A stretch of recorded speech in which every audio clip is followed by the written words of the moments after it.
25 de la mañana tenemos con nosotros a James Cook, director de inversiones de mercados emergentes en Federated Hermes. Welcome, good morning. Good morning, buenos días. Es experto sobre todo en el mercado chino. What is your opinion about the situation of China in this moment? Yes, well, I think investors have focused in on China this year, given a lot of challenges in the economy and disappointment, where we've had weaker than anticipated consumption, the slowing economic growth, and perhaps earlier in the year, geopolitical tensions, which have all combined to weigh on sentiment. The news has certainly been challenging and sentiment has been super bearish. What we've seen, though, is as that sentiment has got more negative, the government has been more proactive in their policy support, and the economy is now finding a more solid footing. So since July, you've seen the government really shifting through the gears in terms of fiscal policy support and monetary policy support. Recently, Beijing announced a 1 trillion renminbi, that's about $140 billion sovereign bond targeting infrastructure spending. You've seen last week the authorities announce direct help for the property sector, reasonable funding needs. So this is calling upon financial institutions in China to support the property developers in receiving loans, in issuing bonds, ensuring reasonable equity financing. So we're starting to see green shoots and indications things are getting incrementally better, and notably a pickup in consumption, which is itself boosting industrial production. So year-to-date, retail services consumption is actually up 19%, and that's starting to feed through to durable good consumption, such as cars. So all of a sudden, there's been a noticeable change in the policy stance, a bigger focus on tackling some of the cyclical challenges that China's facing, and a re-emphasis on a reasonable growth. The IMF have actually upgraded China's GDP forecast this year to 5.3% and 4.9% for next year. And what that means for markets is I think investors are starting to come back into China equities. The valuations for the market are extremely attractive, with the Hang Seng China Enterprise Index back at a level we haven't seen since 1993. So all of these things, I think, are moving China in the right direction at this point. You manage an ex-Japan fund. What is the type of company that you try for this fund? So yeah, we've been running an Asia ex-Japan strategy for more than 14 years now. We have a contrarian investment approach, and that means we are focused on buying stocks cheap relative to our assessment of their value. And philosophically, we're agnostic as to the quality of the company we're buying. So if I use an analogy, if we can find a Ferrari at $50,000, then we're very happy to own a Ferrari at that price, but we're equally happy owning a Ford at $5,000. Clearly, they're very different in terms of the quality that you're getting, but we will go where we find the most attractive opportunities. So we've got that flexibility to go up and down the quality spectrum.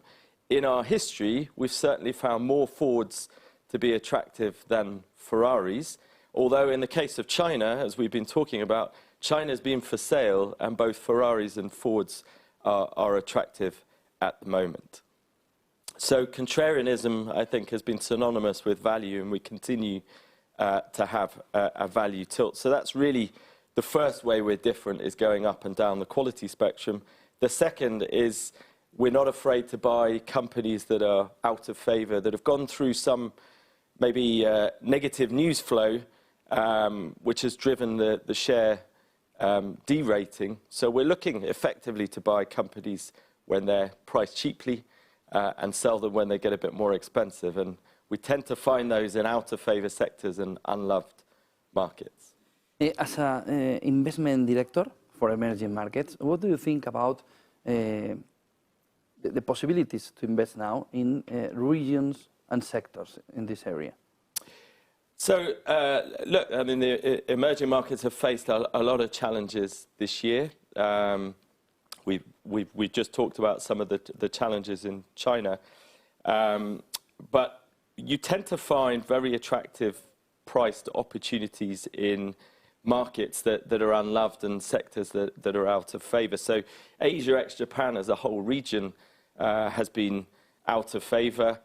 If you look at the four major markets within the region over the last decade, two have done very well. India and Taiwan have held up reasonably well and delivered fairly decent returns, actually not far off the S&P 500.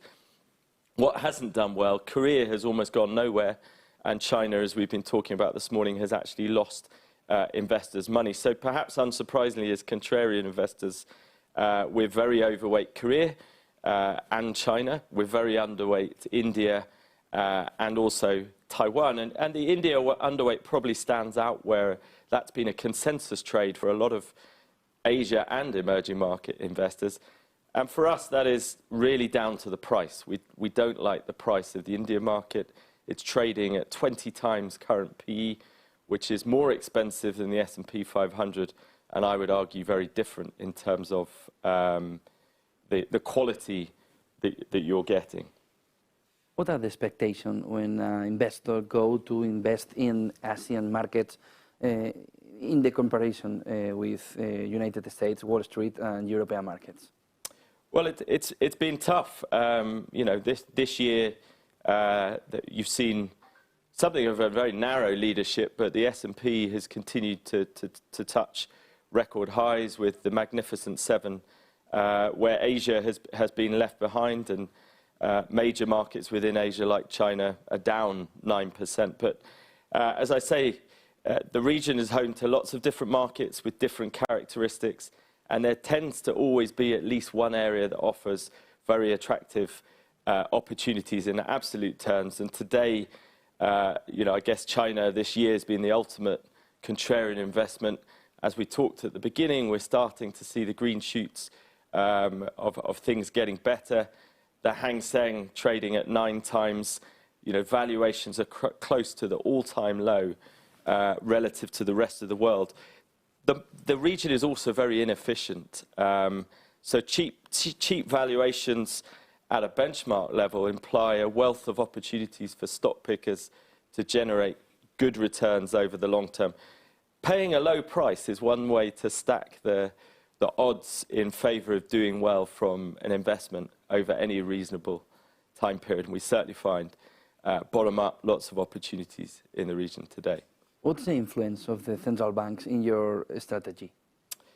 Yes, well, you know, rates and rising US yields impact equity investors in Asia as well, even though they have their own markets, own central banks, and that really goes to the size of the US market and setting the price for money everywhere in the world. And of course, you know, when the risk-free rate of return is as attractive as it is, then you know that is a real alternative to equity markets.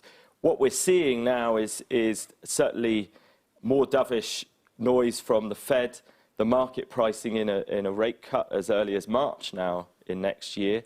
That's pushing down yields in the dollar, and that has come at the same time you're starting to see a lift in markets. And it looks like we've reached a bottom in the China market in October. It's now up 5%. The MSCI China's up 5% since that point. So, you know, maybe as rates do come off, that'll be a tailwind for equity markets in the region.